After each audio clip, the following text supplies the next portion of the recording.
Good evening. Happy New Year. Welcome back to Buddhism as an Experience monthly series with Dr. Lancaster, jointly organized by Department of Religious Study and Religious Graduate Council, University of West. I'm Miro Sake, Chair of Department of Religious Study. I hope everyone had a relaxing and wonderful holiday season. So before we begin our lecture program, I would like to request our President of the University of West, Dr. Min Hua Tha, to give an opening remark. Okay. Thank you, and good evening, everyone. Happy New Year, happy new semester. And first of all, I would like to thank you, all of you, for joining us this evening. I know you could have watched TV, spend time with your families, but you have chosen to join us in this lecture, so we greatly appreciate it. I would like to also thank you, Dr. Lancaster, for continuing to dedicate your free time to provide us with this wonderful lecture series. And your monthly lecture today, we have more than 200 people who sign up, and this is wonderful. This pandemics have created so much tremendous suffering, uncertainty and fear to so many people within the US and around the world. My sincere wish is that this Buddhist teaching, guide practice, and story can be a balm of this difficult time. Particular for tonight's theme, emptiness is not nothing. I think it's so fit under the circumstance, the situation that we're facing now with the social instability and a loss of unknown. But emptiness does also mean a loss of possibility. That means we have to look for better tomorrow. And tomorrow is January 20th. It's also a new administration will be taking over. So we have a lot of hope that the pandemic will become a past under this administration. We hope that the country will heal, people will come together, and we will join together in spirit, despite the fact we are separate from one another. We hope that every one of us will cherish every small moment that we have with each other. We may feel emptiness because we are socially isolated, but also mean we have more time with our families. We have more time to really appreciate our family member because we spend most of the time outside our home with our colleagues. But this will be an opportunity for us to realizing how much we have missed one another at home. And you can still reach out to us at the university by joining us at this wonderful lecture. And we also have many wonderful offering during the semester. We have seminar, Professor Lancaster teaching courses. We have wonderful faculty member who teaching courses, religious study, business, psychology. So we hope that you will continue and sign up classes and support us. So your support meant a lot to us. And I just want to say thank you. And I hope to see you again in our next lecture series. And have a good evening. Thank you. Thank you, President. Thank you. Next, I would like to request Dr. Jane Ibamura, Chief Academic Officer, University of West, to say a few words. Thank you, Maroj. Good evening, everyone, and Happy New Year. I do hope all of you are keeping safe and well. So since October, we have all been blessed with a great gift, a set of lectures by Dr. Lancaster on Buddhism as lived experience. Drawn from the wellsprings of not only his deep understanding of Buddhism, but also his life journey, Dr. Lancaster's insights and words have really moved me, and I believe moved us all to great insight and really heartfelt commitment. Inspired and truly inspiring words, a teaching or lesson from what I believe is a modern day bodhisattva. Tonight, we'll learn about emptiness, but it is my pleasure to share the good news that there will be 5 more lectures, one every month through June. The next lecture will take place on February 17th at 7 p.m. And it's entitled Giving Purity of Purpose. And the registration will be up shortly on the ISHB, or the Institute of Study of Humanistic Buddhism website. And I'll share the link with you for that. Also, Dr. Lancaster is offering a course that all of you may join. And to register for the non-credit option, I will also post that link in the chat box. The course is on Prajna Paramita.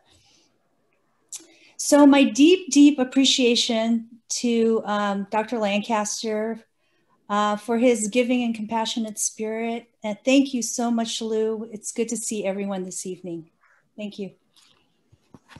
Thank you, Dr. Ivamura. Jane. So last year, Dr. Lancaster showered us with a sea of wisdom and knowledge during his 3 excellent lecture series. So we cannot thank him enough for his monumental contribution to the 2020 lecture series overall success. So I believe the 2021 lecture series will continue to inspire and enlighten us as before. So today, it is a great honor to welcome and introduce our distinguished speaker, Professor Lancaster. So Dr. Lancaster is Emeritus Professor of the Department of East Asian Language at the University of California, Berkeley, and the University of West. And today, so he is going to talk to us about emptiness, not nothing. Emptiness is a central teaching of all Buddhism, but its true meaning is often misunderstood.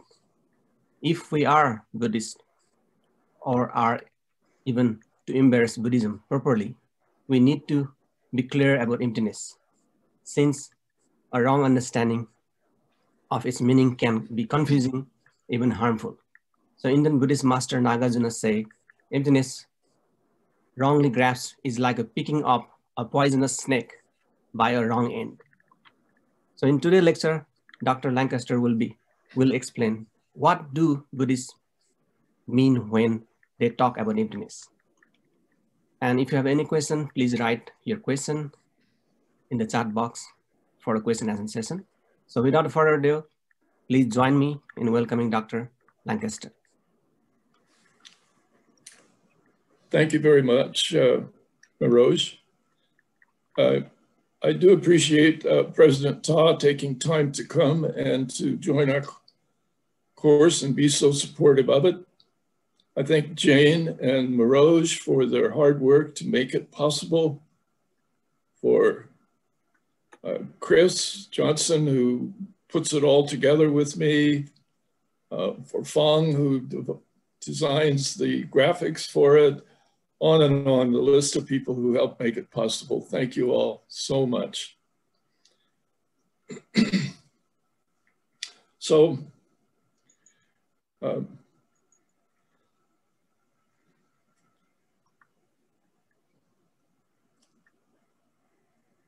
let me go to the lecture.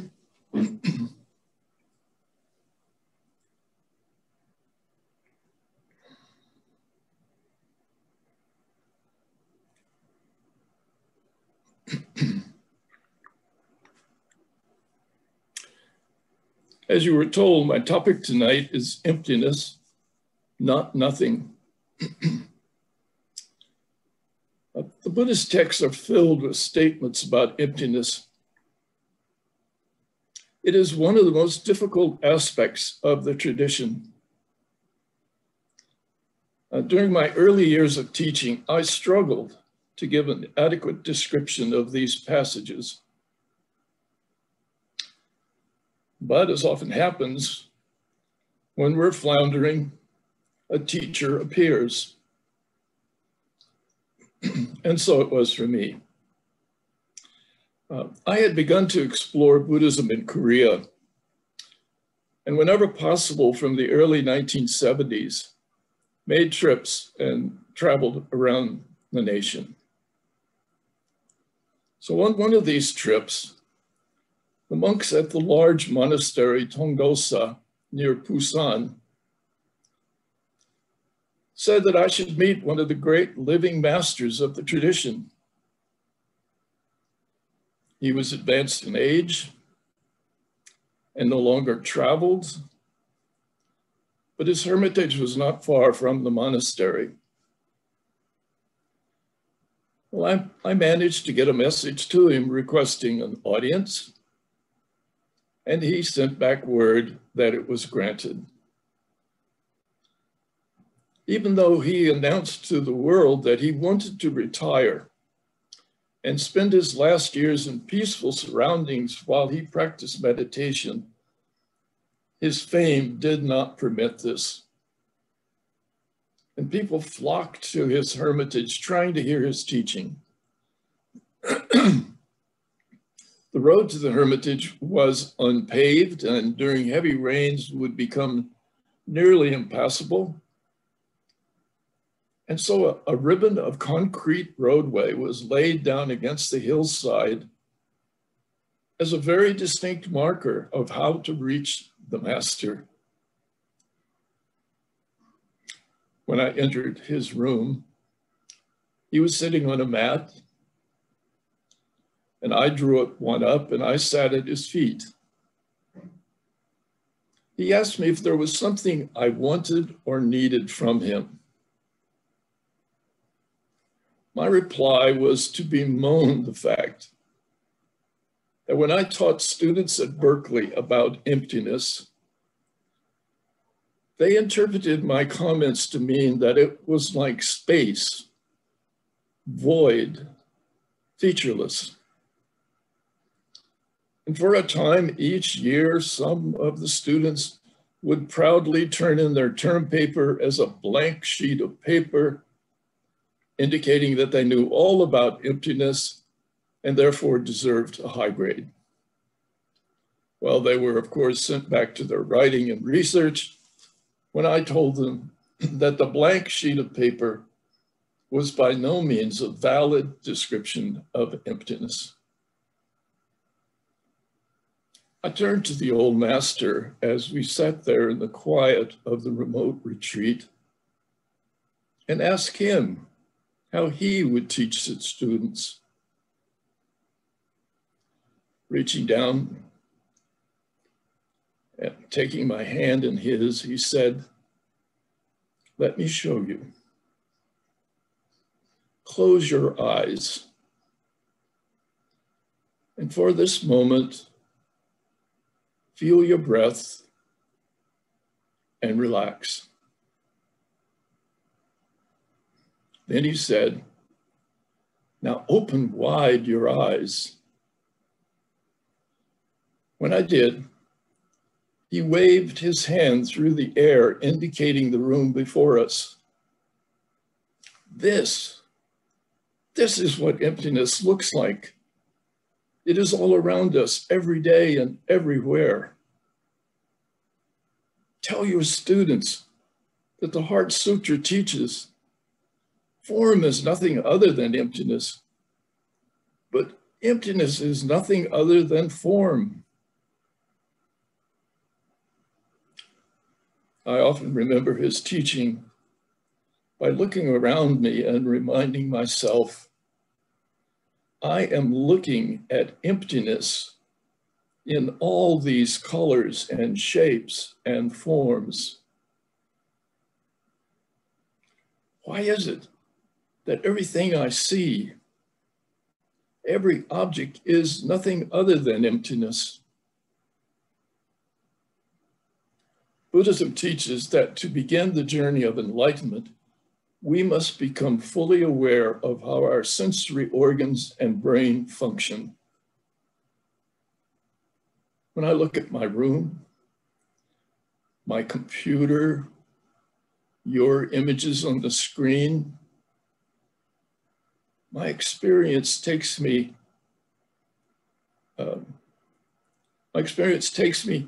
that to the place where I understand that only the light that has reflected from each object reaches reaches my eye, passes through the lens, activates the optic nerve, which sends an electrical charge racing along it to the brain. There, the electrical charge triggers a chemical reaction that sends a spray of chemicals across the receptors, and I have the experience of seeing my surroundings.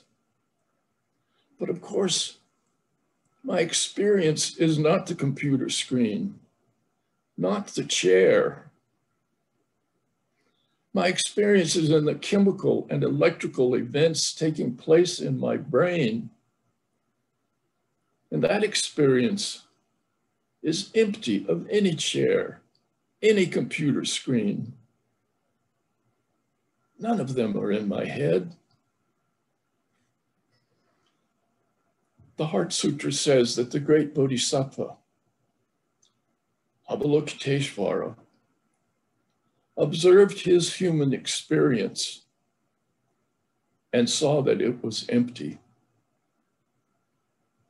Now, Buddhism never says the world does not exist, that there's nothing out there. It does say that our experience of the world is empty. There's no escaping emptiness because we're only equipped to have the experience that our senses and brain can produce. And that experience is not identical to what is seen, heard, tasted, smelled, or touched. Our brain is a wonderful organ. It produces the experience that I am actually having contact with all that I sense. It produces a virtual reality that convinces us that what we experience is the thing itself. In terms of contemporary technology, we can describe the brain as something that produces a virtual reality that is so real, it convinces me that I have a direct contact with the external world. But as our children and grandchildren understand, when they play a computer game that surrounds them with the experience of virtual reality, they know it is a constructed experience. Battles may rage between armies and aliens, and cars may race around the track. It occurs in 3 dimensions and can be as vivid as observing a battlefield or event. But the game players know it for what it is. They know better than my generation that grew up without computer games and virtual reality headgear. Those who spend hours with the games come to be at home with having an experience that is removed from them and yet is 3-dimensional and vivid. So the old master in Korea was reminding me that my brain constructs the images that I experience, even though these images are only caricatures. They are made to appear so real that it takes some convincing before we recognize them as empty. In one sense, we've been engaged in a virtual reality game from the moment of birth. Well, after my visit with the old master in Korea, I returned to the Berkeley campus. And I decided to seek out advice from my colleagues in the biology department. So I placed a telephone call to the department. I asked the secretary to help me get in touch with any faculty member working on sensory perception. She surprised me by immediately answering, "I have just the one for you." Well, her referral was to a researcher who had for many years been investigating the physical events occurring in the brain of a rabbit when it smells food. By the time I contacted him, he was 2 decades into his study and had identified the particular cells in the brains of rabbits that activated when the odor of food was blown into the cages. After receiving the odor, they had only to push against a panel to release some bits of food. I described to the professor the Buddhist teaching of a 5th century Indian monk, Dignaga, who asserted that there are only 2 pathways to valid knowledge. Dignaga said that one way we get this knowledge is a momentary event when impulses from the sense organs trigger a response in the brain. After that event, the second mode of knowledge is the brain's construction of thoughts that provide us with our cognition of the world. I then said that this construction of thought was said to be empty of the thing that stimulated it. Therefore, Buddhism taught that all of our sensory experience is in that sense empty. Well, the professor was a bit taken aback, and I was not sure how he would respond to a quick lesson in information coming from centuries ago in India. Fortunately, he was open to the idea, and he described the results of his work. His rabbits received the information from their nose that meant food. His discovery and his contribution to brain science was proving that the cells of the brain receiving the impulse from the nose of the rabbit were active for less than 2 seconds. After that, the rabbits never needed to return to the nose for more information. They pushed against the panel, they received food, and ate with various parts of the brain being involved. He joked that the longer he studied the process, the shorter the time of smelling by his rabbits. When the old monk in Korea had chanted the words of the Heart Sutra, that the shapes, forms, colors, smells, taste, sensations, sounds are all empty. He was saying that rabbits only need a millisecond of stimulus, and everything they use to respond to that flash has reference only to their own internal mental constructs. I've often been asked, if this is true, then what's the significance of such information? How could it possibly influence what I do in my everyday life?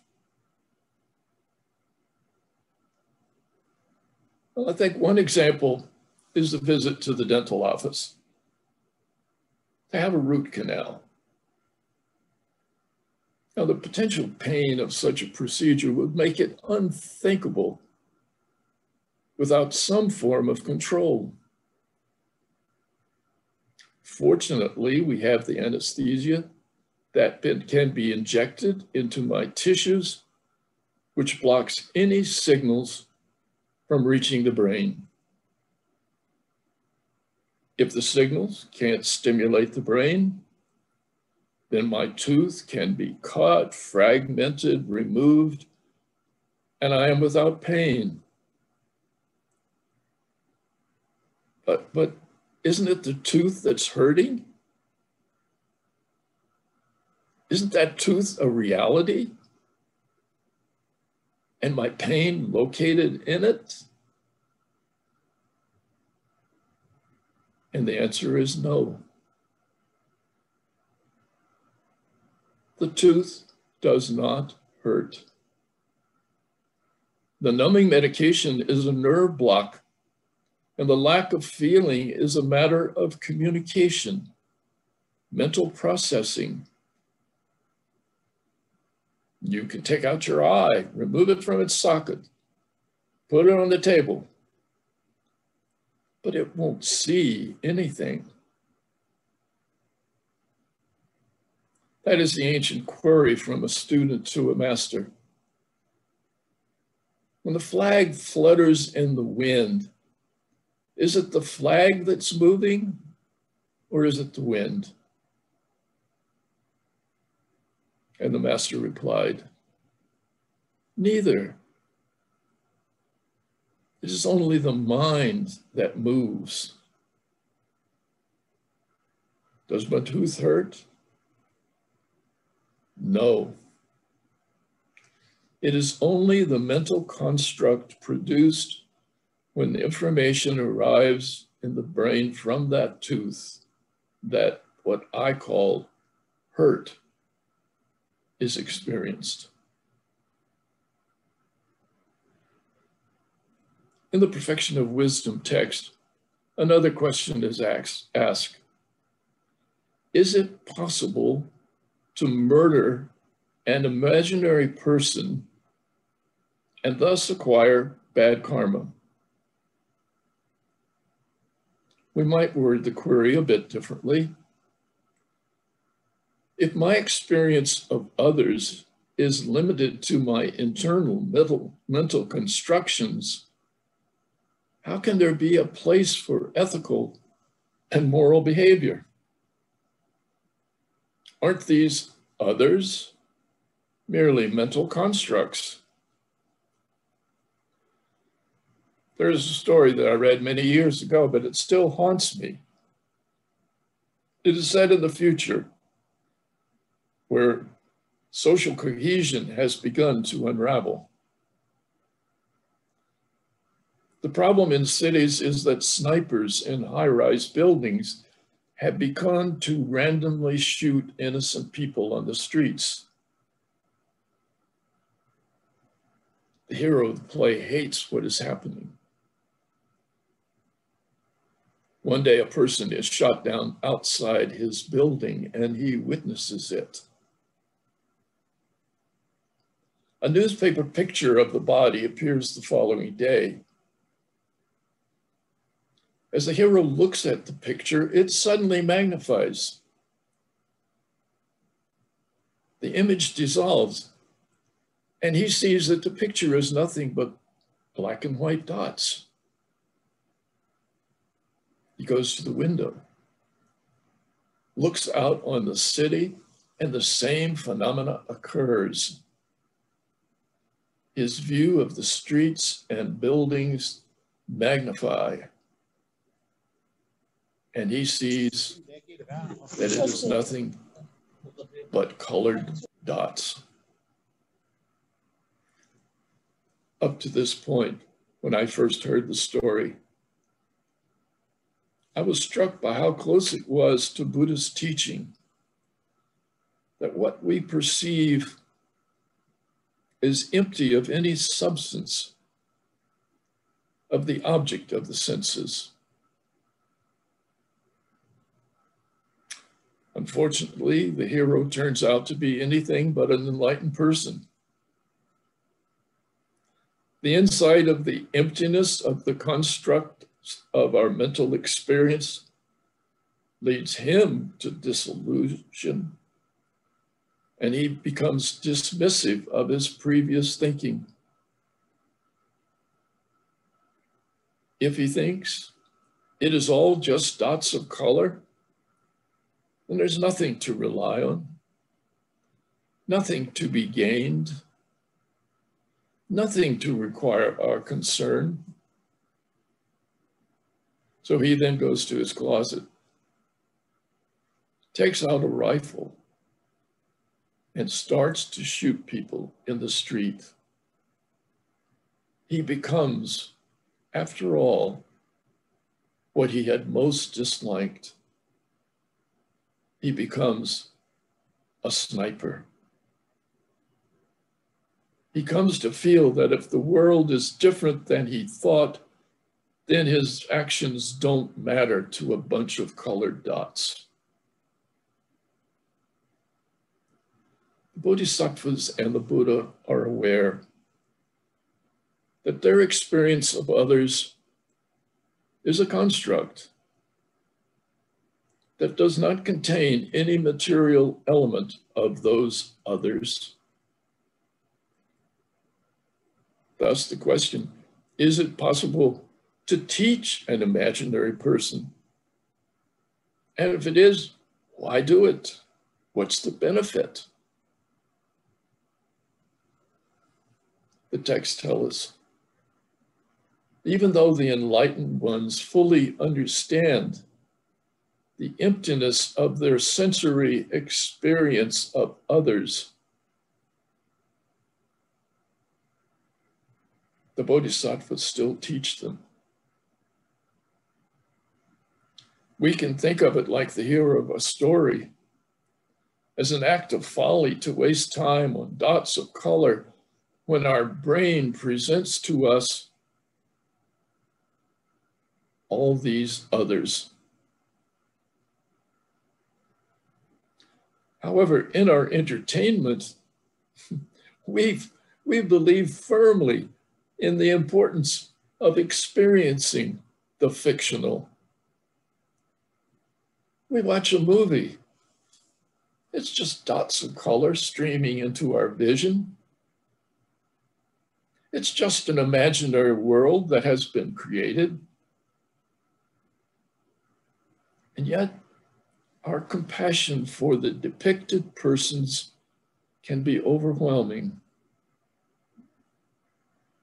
Our tears flow as we observe the unfolding of a narrative that touches our sense of empathy. And we rejoice if insight and wisdom is used to finally guide the individuals to safety and happiness. How is it that we can invest so much emotion in a fictional account?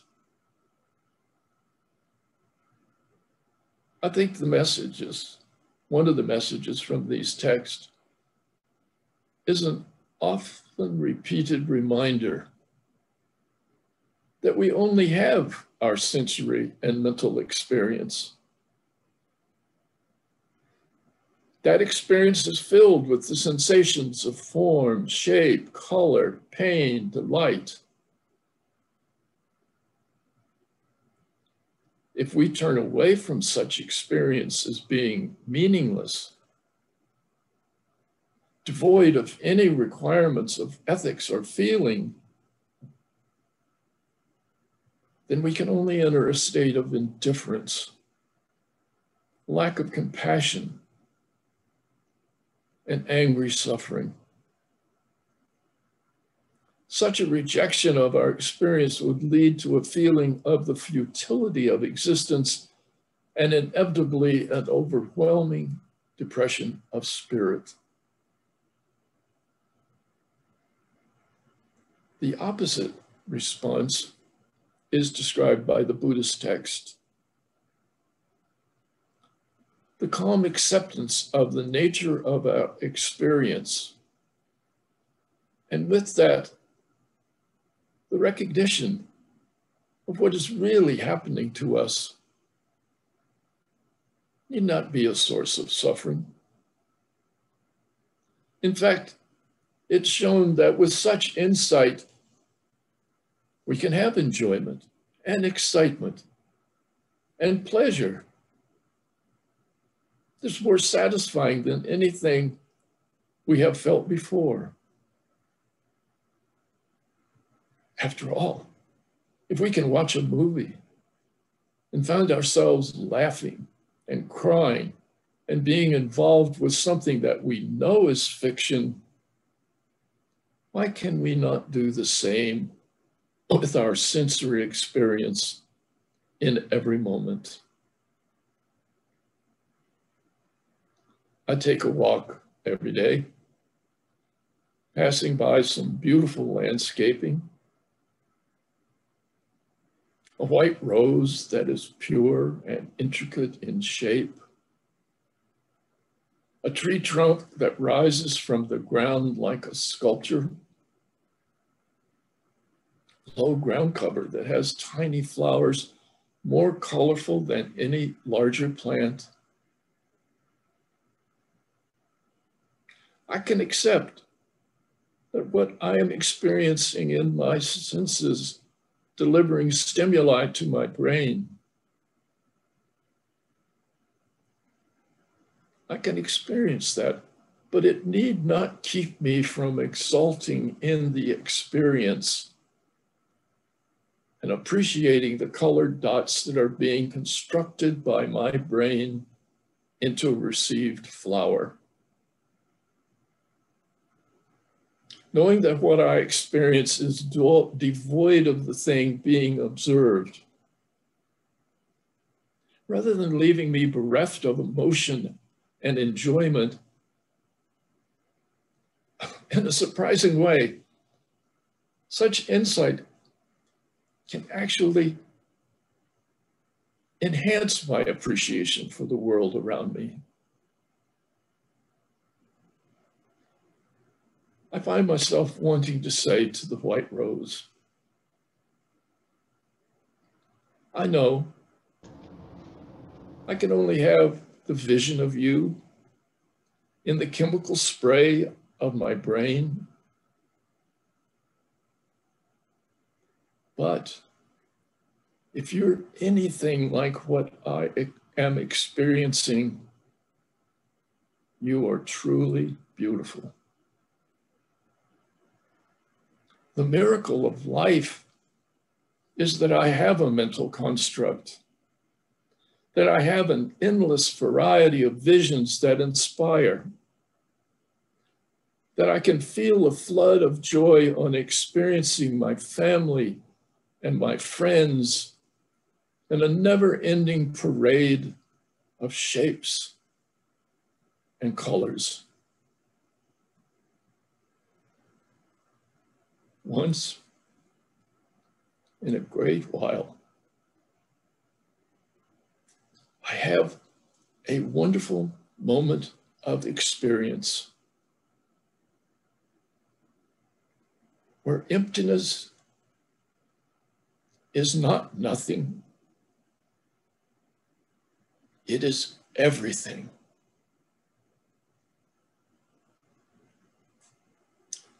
Thank you.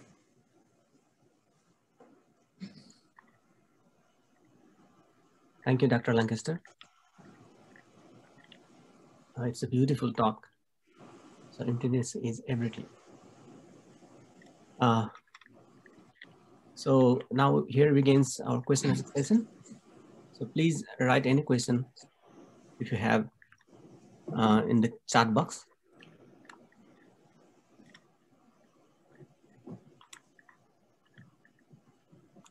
The first question from Venerable Joey, Australia.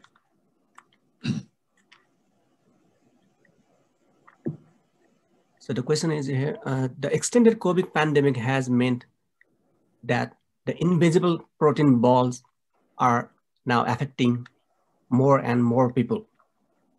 We can no longer wish that it was just a horror movie. What calm insight can come from such fear and anxiety? Can you share with us what may be going on inside you? Yeah, that's a very pertinent and difficult question.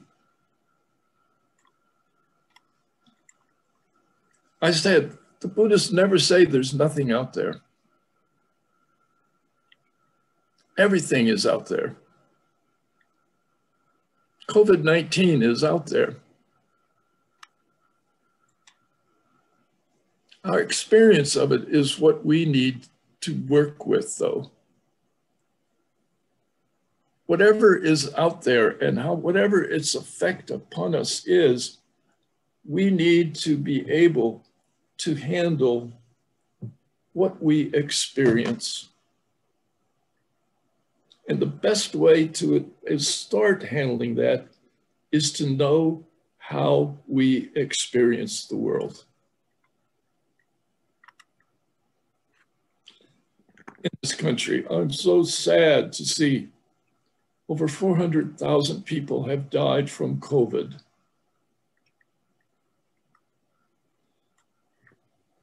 And I can say, well, my experience of those 400 is not the 400,000.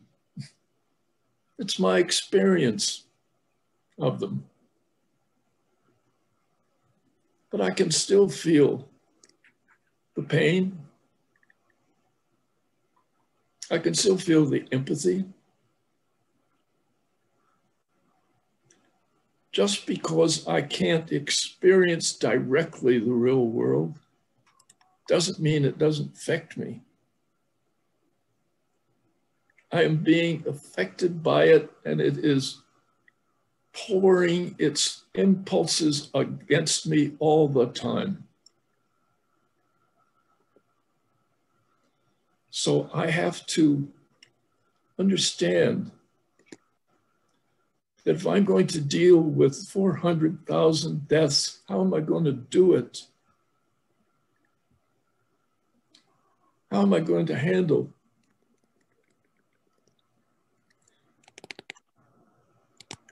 As I told you in one of my talks, I recently lost my wife. That's just one death. But for me, it was a huge experience.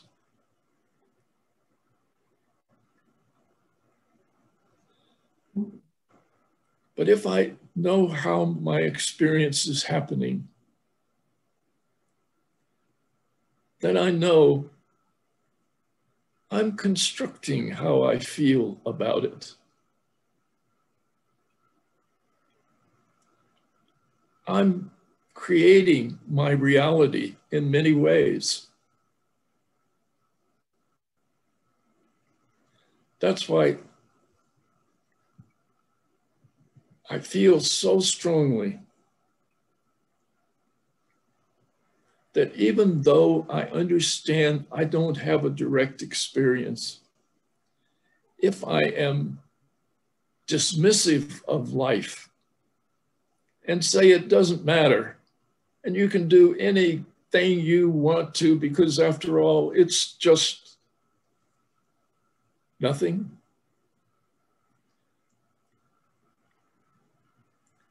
The destruction to me by thinking that way is unimaginable. It's my experience. And if I taint my experience, and if I deny my feeling of empathy, and if I deny my sense of involvement, then I leave myself a lesser person.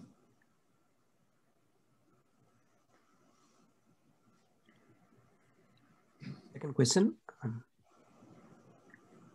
This is from Rebecca McKnight. Why does the body's density looks and feels so real? Say it again. Why does the body's density look and feel so real? So ill? Real. Real. Oh, yes.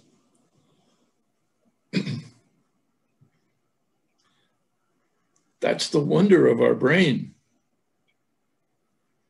Our brain is really something. It takes, like the rabbit's 2-second flash of information from outside, and that brain goes to work immediately, and it produces this fantastic experience that we have. It's something.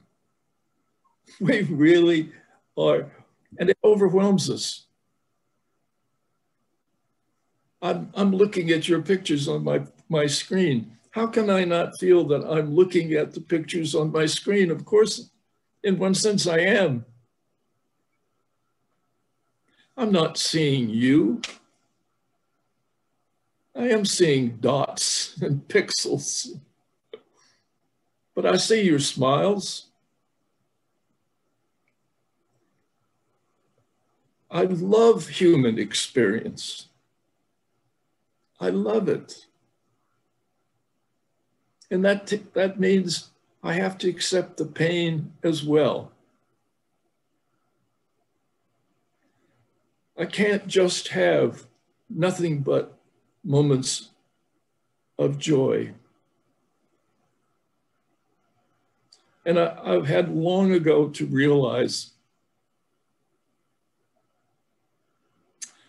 I learned so much more from pain than I do from any other teacher.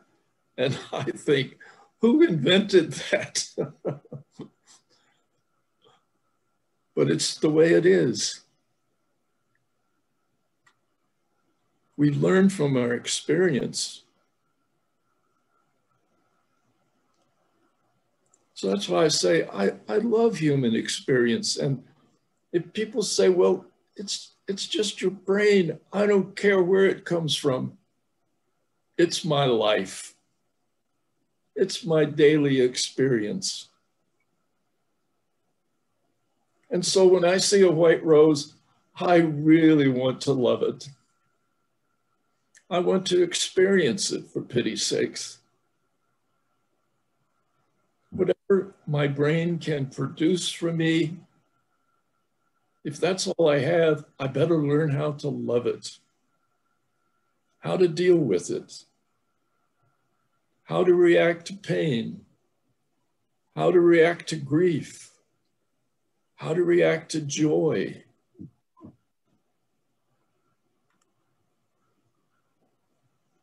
Thank you, Lou. Next question from Zexing. How would you answer if people ask, what is the purpose of life if everything is empty?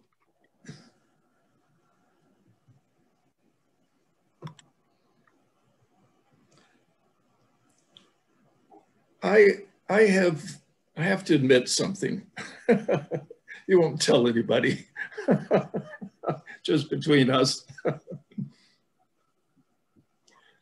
I'm not so interested anymore in purpose.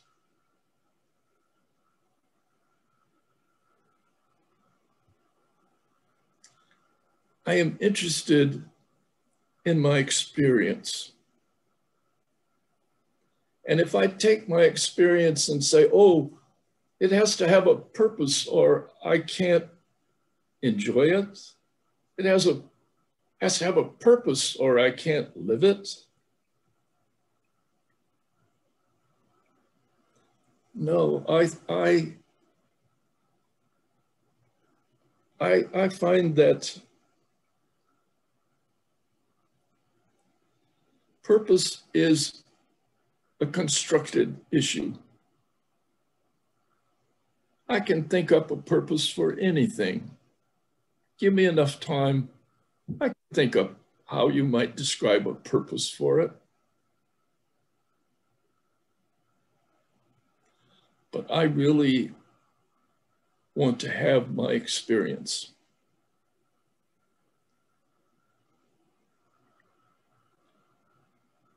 And Even taking a drink of water. It's really nice to have the experience of drinking water. And when I'm thirsty and I'm drinking the water, I don't have to wreck the experience by thinking, now, wait a minute, what's the purpose of this? I have to drink water in order to live, right? In that moment, that's not the issue. The issue is that at that moment, it's a great pleasure.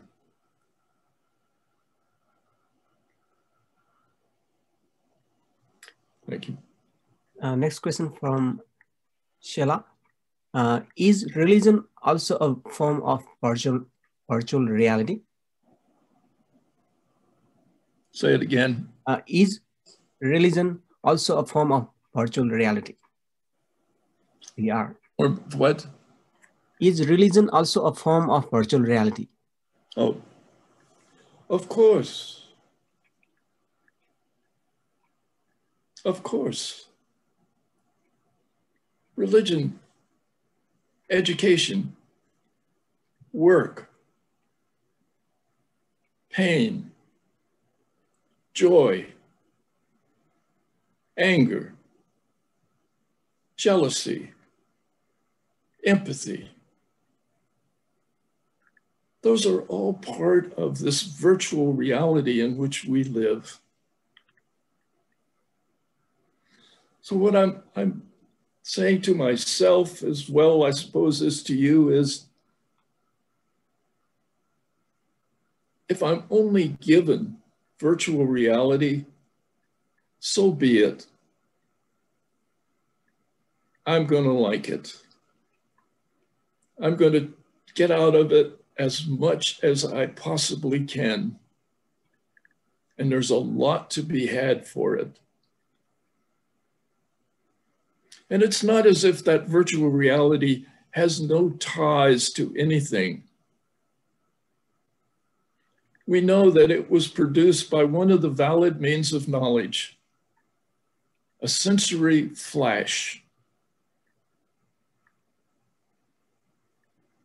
And I'm only just beginning to comprehend what that means. So I guess what I'm just continuing to say over and over is, I really want to enjoy my virtual reality life. Just like I really want to enjoy watching a movie.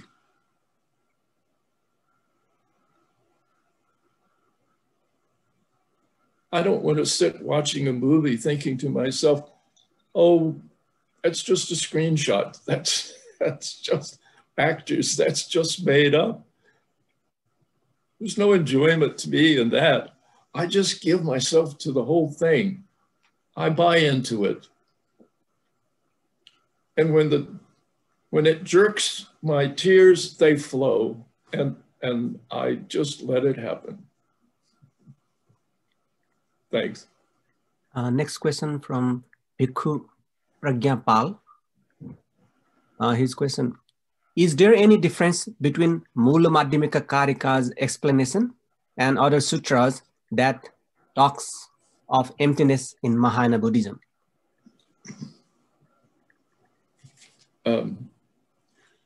All Buddhism talks about emptiness.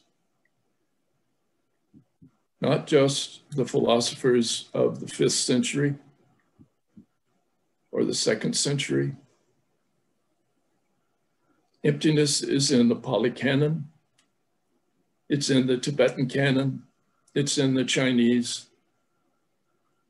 Emptiness and this teaching is one of the primary and basic elements of Buddhism. How one can interpret them or analyze it, then you get into the schools of Buddhism.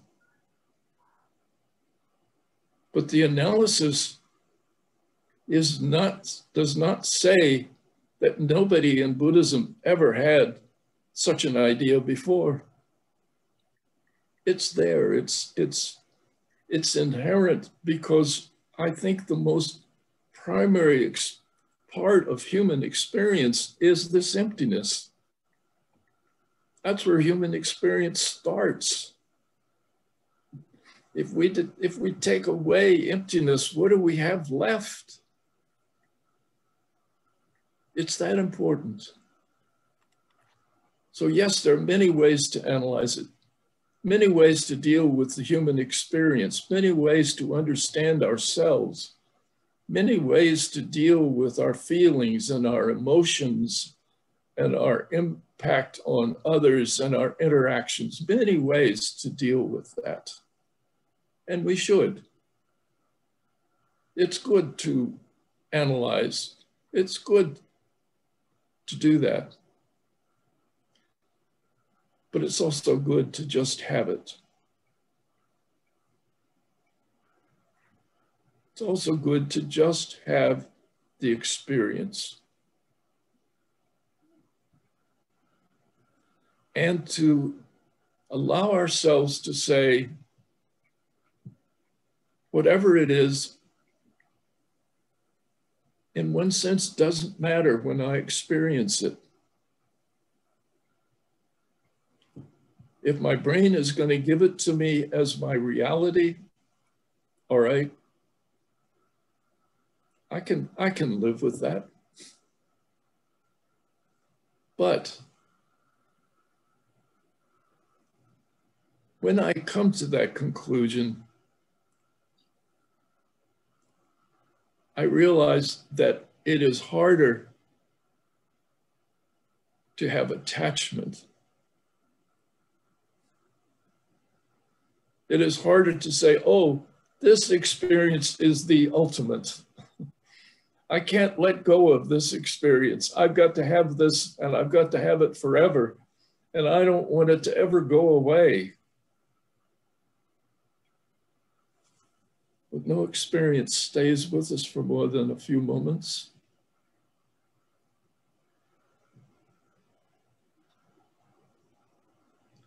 So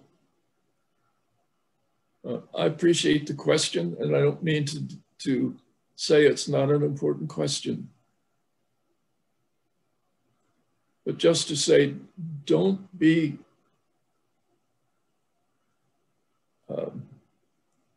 deceived that emptiness is only something which Madhyamika invented. And unfortunately, in the Buddhist literature, sometimes you would think that was the case, that nobody ever thought of it before Nagarjuna.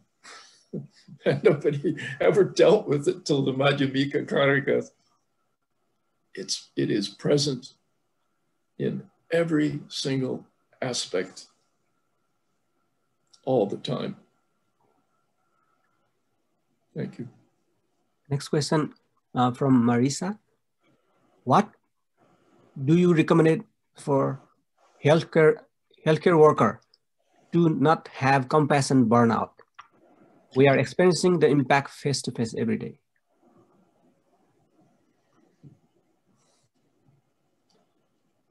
Yes, it's a very good question. It's what all of us face who deal with others, whether it's teaching or health work, therapy, coaching. Anytime I'm dealing with others, how do I keep myself from having burnout? It is so common.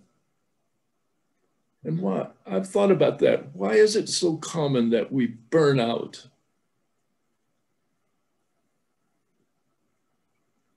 I think that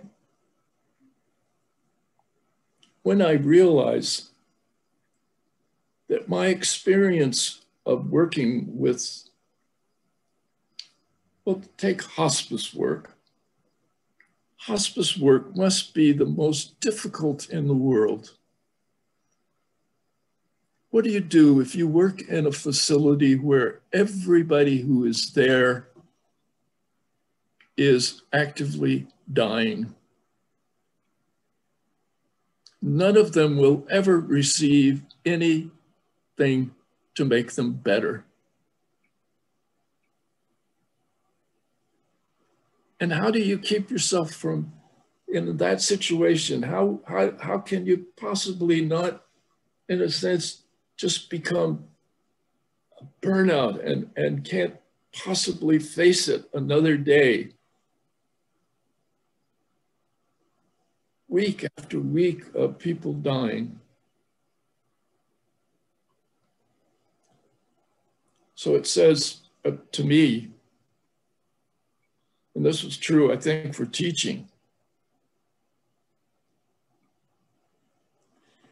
if I don't teach myself something,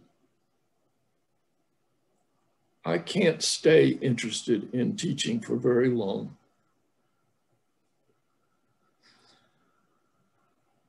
If all I'm doing is passing along information to others, I'm going to burn out. It's going to bore me.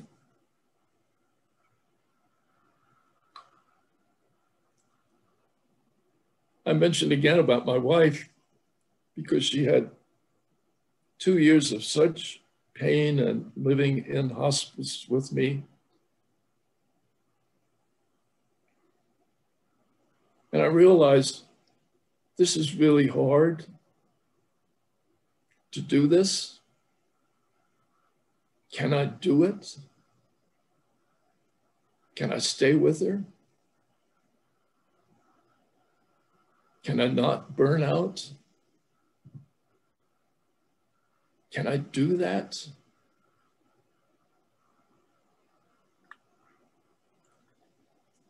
And the thing which saved me, I feel, is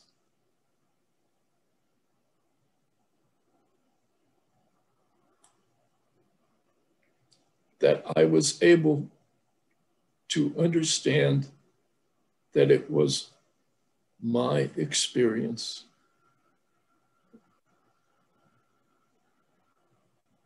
It wasn't just hers. It was mine.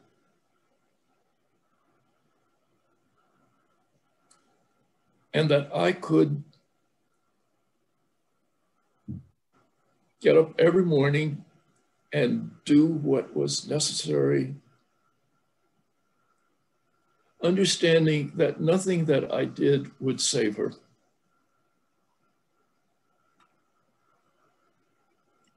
But I could deal with it somehow because I could hold on to it as it was my experience. I owned it. And if you own it, it's more valuable to you. If I have some feeling which is not my own, I can't have it for very long. So I think that you're quite right. The burnout is and how to handle the pain of others. That's why the Buddhists say, you can't do it unless you first deal with yourself. You can't do a thing to help others unless you have helped yourself. And some people think that's selfish. It's the opposite. If you really want to live with somebody who is dying for 2 years in pain and be able to do it, then you must, I think, understand that you are dealing with your own experience.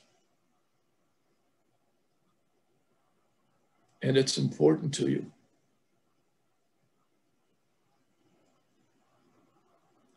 And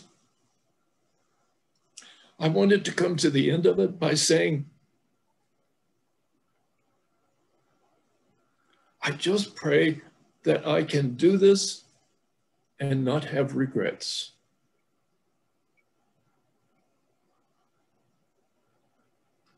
if I do this and I burn out and then I have the rest of my life with regrets, I don't think I could stand it.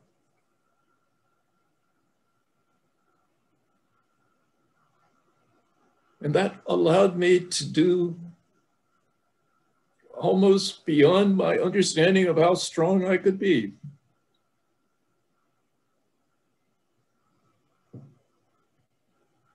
That I can have this moment and do this thing and deal with this issue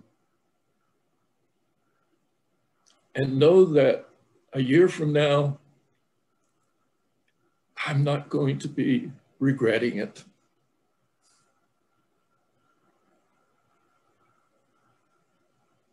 I think this is the only way to deal, only way I know how to deal with the burnout situation. Good question. Often thought about it. Thank you.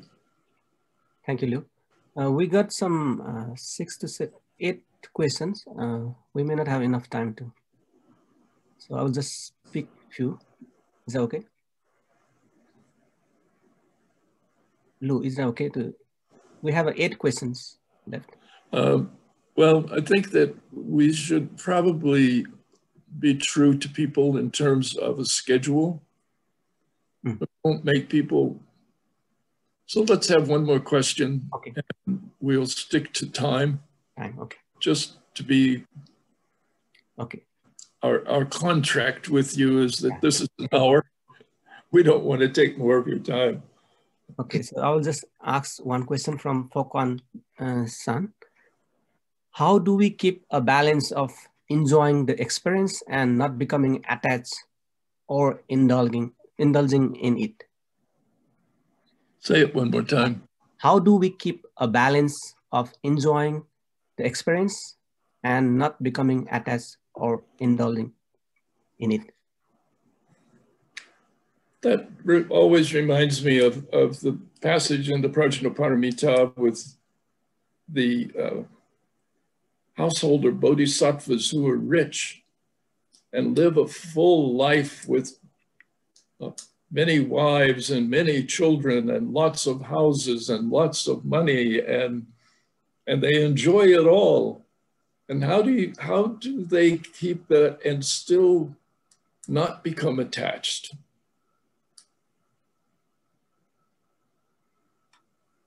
And that is a big issue.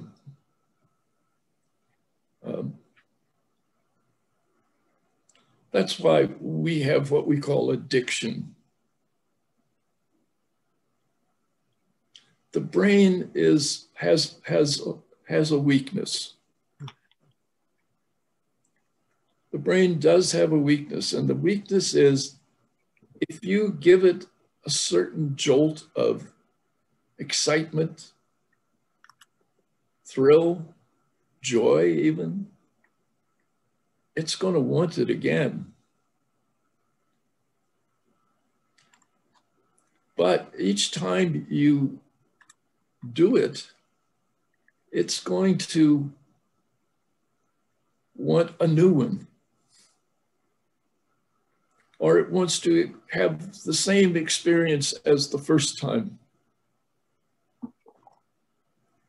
And of course, in addiction, that's why lots of people die from drugs, because they're searching for, how can I take enough to get me back to where I first was when I was so thrilled and had such wonderful experience. And now my body is rejecting and is able to handle it in a different way. So the question is, in a sense, how can we not become addicted to something? And I don't care what it is, it's easy to become addicted. You can become addicted not just to pleasure, you can become addicted to sorrow or to suffering or to loneliness or to isolation. I tell you, I'm convinced that when this COVID thing is over, a lot of people are going to find it very hard to return to the world.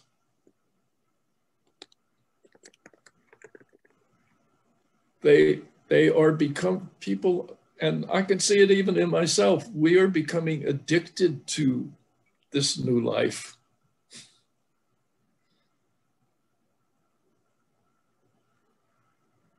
So how do you not become addicted? And that's where emptiness is the thing which can help us to say, my experience is not something that's out there. It's my experience. It can be wonderful. Or if it's not wonderful, I do have the power to explore, to meditate, to deal with my experience. I have that power.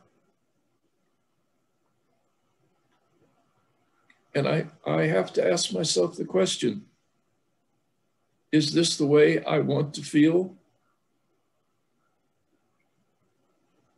And if it's not, is there anything I can do about it?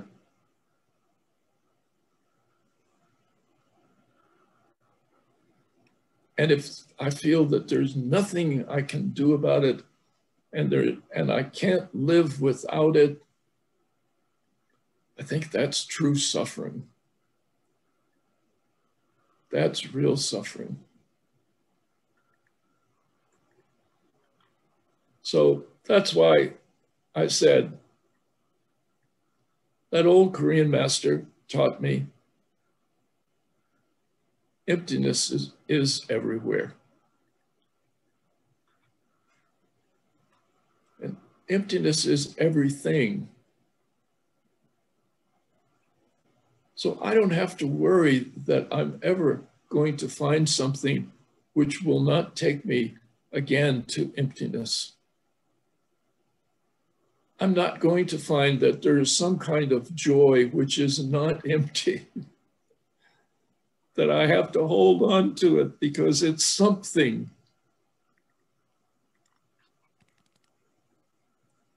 That emptiness that is everything assures us that as long as we can become and live in that awareness, we are able to deal with so many things: loss, gain,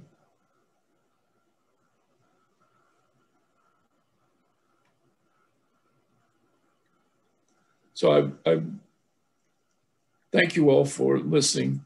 I know that emptiness is a hard topic, and you were very kind, so many of you, to show up and to give your attention. It means a lot to me. I thank you so much. Thank you so much, Thank you, Professor. Thank you, Dr. Lancaster. It is a great pleasure to see so many distinguished monk and nun from Fokansan Buddhist order. So Venerable Huitong, abbot of Silai Temple, Venerable Miao Kwang, Venerable Juechi, Jue Su, and other. So I express my warm greeting to all. And once again, thank you, Lou, for a beautiful talk. So we are looking forward to having you also on Tuesday, February 16 at 7 p.m. The topic of next lecture is giving, the purity of purpose. At last, I would like to thank President Ta, Dr. Jane Ibomura, Dr. Sozan Ko, Christopher Johnson, Venerable D, Venerable Srinanda, Fong Sam, and other graduate council members for their support and encouragement. And thank you everyone for attending, and have a good night.